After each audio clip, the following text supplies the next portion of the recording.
Afternoon, guys. We'll start with the broadcast section with no embargo, followed by the embargoed section for 10:30 p.m. tonight. No live tweeting during the broadcast section, and use microphone provided. Johnny. Ange, just give us a bit of update on your sort of injury problems, team use. In terms of the two centre-backs, Christian Romero and Mickey van der Ven, do you envisage them playing a full 90 at the weekend, or perhaps one of those where you have to manage them like Monday? Don't really have injury problems. We've only got really one that's kind of... obviously, Sonny's the one that's kind of trying to work his way back. And he's improving, which is positive for us, not for Sunday. But apart from obviously the longer-term ones... everyone else from the last game is backed up really well, so the rest of the squad's fit and available. And in terms of team selection, we'll see. We've got another sort of 48 hours to decide which way we go. So Sonny not available for Sunday, but do you envisage him being right for Thursday? Oh, we'll see. Like I said, he's improving. It was first time he's kind of got out in the grass today, and he said he felt it's definitely better than what it was. So it's kind of a day-by-day proposition. Obviously, you want to give a professional and competitive performance against Liverpool, but is really the essential priority just getting through unscathed and looking at Thursday? No, I think you want to do more than that. You want to go there and compete against obviously a very good side and compete well. And it's not about just getting through unscathed. You want to get through, having played well against a top team. And I think, irrespective of sort of what's on the horizon, that's still of sort of primary importance to us. Yeah. Hi, Ange. Good afternoon.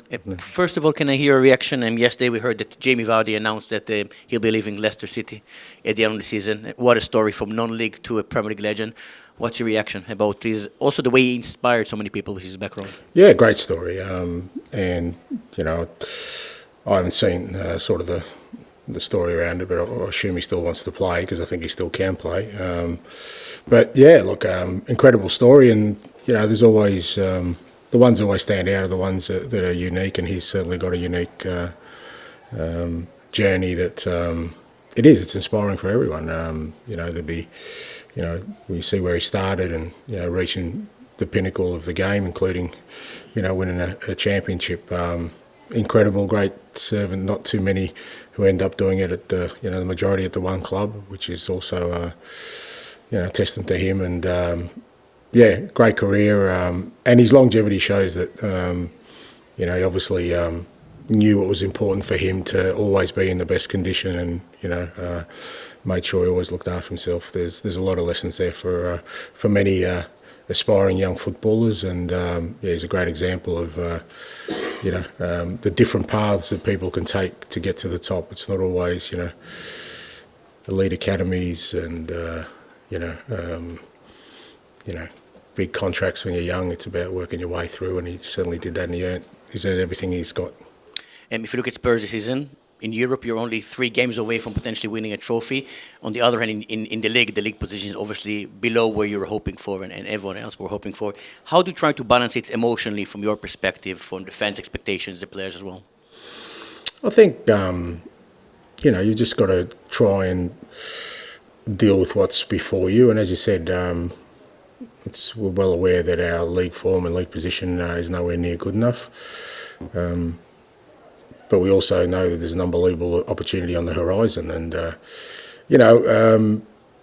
I think irrespective of, this club's had many seasons, and a lot of clubs have many seasons where they've done outstandingly well in the league, but don't have the opportunity we have right now of being in a Final Four in a major European competition. So, that's, I think that's where the focus is, and that's where the focus should be, irrespective, especially for a club that, hasn't had a lot of success recently. Like I said, we've got a wonderful opportunity. The players have, and the club has, and collectively, if we, we give ourselves every opportunity to progress to a final, then I think, hopefully the momentum we gain from that will give us a chance to do something special.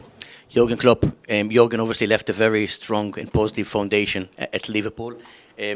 When he left, but did you ever think that Arne Slot, first season in English football, first season at Liverpool, will lead Liverpool to where they are, 1 point, and they will win the Premier League? Look, I wouldn't have discounted the possibility. He's an outstanding manager, and as you said, he picked up an outstanding team. Yeah, they've been brilliant in the league this year. They've been really consistent, maintained a really high level. They've had their best players playing all the time and playing at a really high level, and that's a credit to Arnie and his coaching group and to the players themselves, because they've been close in the last few years, and the fact that they're on the cusp of potentially winning another title, I think, is a credit to everyone involved.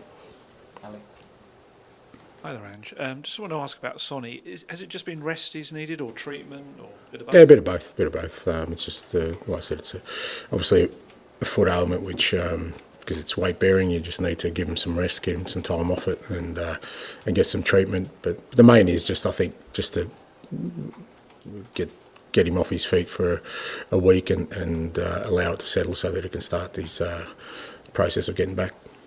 Christian Romero did an interview where he spoke about his future and maybe what might happen in the future. Just wondered what you made of that and how important it is that Spurs keep a player like him. Yeah, I mean, I haven't read the report too closely, but I mean, it's like me, mate. If you get asked a question, you've got to answer it, and I'm sure there's a lot of, if you ask me a lot of questions about my future, you'd probably get some great headlines out of that as well. But it doesn't change. What's important right now is not Christian Romero's future or anyone else's future, is that we've got an unbelievable opportunity to do something special at this football club. And for me and everyone involved internally, that's all we're concentrating on. Let's just let's put our heads down and make sure that, because I think for our supporters, that is what's the most important thing to them right now. Right now, all they care about is that, we're in the last four of a European competition. We've got an opportunity to do something special, and that's where our focus is. Players obviously you'll be looking to. Pedro Porro has just played this incredible amount of minutes this season. I don't want to jinx him, on touch wood, but he hasn't. I don't think he's had an injury even this season. What does he do differently, and just how's he managed to kind of keep himself up? Yeah, he's a pro. He looks after himself. He does everything right on and off the field. But he's also, he's got the kind of body that's resilient to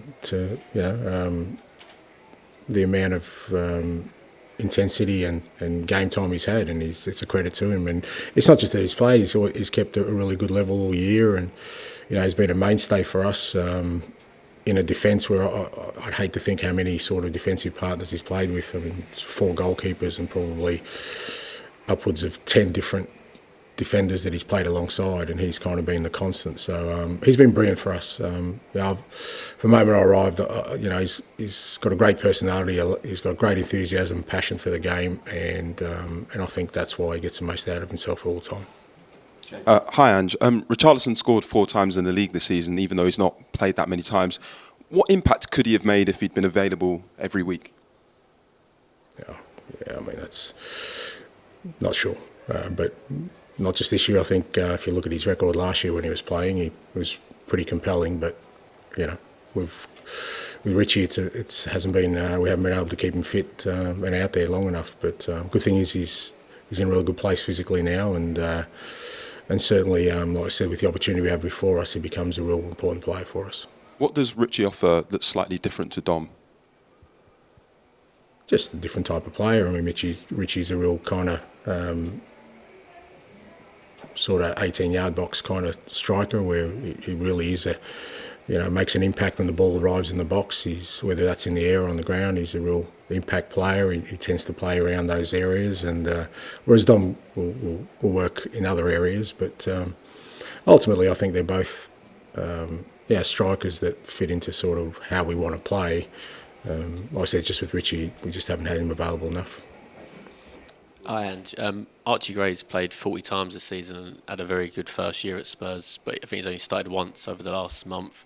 Is he kind of someone you're kind of eager to get more game time into, or is it just kind of a combination of competition in his places now? No, I think it's just, nothing. I mean, I guess with all these things,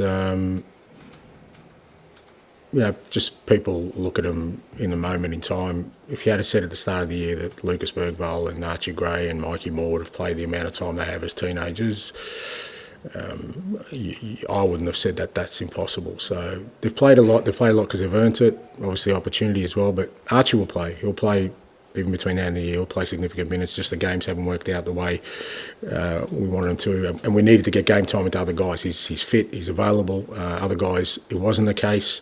As I said, we've got a real clear focus about where we need to be for the rest of this year and who needs to be in a good physical condition. Archie is in good physical condition. Others weren't, so we had to give them some game time. But there's no doubt Archie will play a significant role still for the rest of this year. And in terms of the Liverpool games this season, played them 3 times. How do you kind of reflect on those games? Because it feels like in a way they've kind of summed up the season, a brilliant win in there, but 2 heavy defeats either side, and you had injuries for all 3 games as well. Yeah, and they've been very settled. So I mean, that's, like I said, that's a story of our season, and we've kind of fluctuated between being really good at times with other times not so good. I mean, they're the only team that's really sort of beaten us comprehensively. I mean, I'm not really sure what the figures are, but out of the 18 games or whatever we've lost in the league, I think 15 of them have probably been by a goal. So it's not like but Liverpool for sure, they they opened us up a couple of times. But like I said, in the cup game, I thought we. In the first leg we were really good. We took the game to them, even though again we had quite a few absences, and worked really hard to get a win in that game. So we know it's going to be tough on the weekend, but at the same time I think it's a great challenge for us. And just finally for me, you're obviously a proud man, proud of your record at other clubs, and this season could finish with the Europa League. Obviously at the minute the numbers, 18 defeats, and I think potentially it could be worst ever Premier League season. How much does that kind of hurt you, I guess, personally? Because obviously that's not what you wanted coming into this season. Yeah, well, look, it's not about me. It's not about what I feel and me personally. It's about us as a club, and obviously, like I said, we've fallen well short. But we can assess all that at the end of the year, in terms of the totality of my 2 years here. So let's assess it then. And you spoke about as a child you supported Liverpool. Is it a bit weird now you can potentially be spoiling their title party? Is there any emotion there this week, or is it all strictly business? No, mate, I'm a 60-year-old adult. I've gone past my boyhood crushes, so it's got no impact whatsoever. I have great admiration for the football club. Yes, I supported it when I was younger, but that was 50 odd years ago, so we've well and truly moved on since then. And then there's a lot of talk about where you are in the league and then the upcoming semi-finals. Is there a sense to ever switch off with the pressure? Or can you switch off when it's this time of the season? Or do you just look forward to each game? No, fair to say you can't really switch off. I think there's plenty going on that keeps you really focused. And like I said, we've got an unbelievable opportunity on the horizon that I'm well and truly, laser focused on making sure we give ourselves the best chance of success. Okay, we'll end the broadcast section there. Move on to the embargoed section for 10:30 p.m. tonight. Tom? Hi, Ange.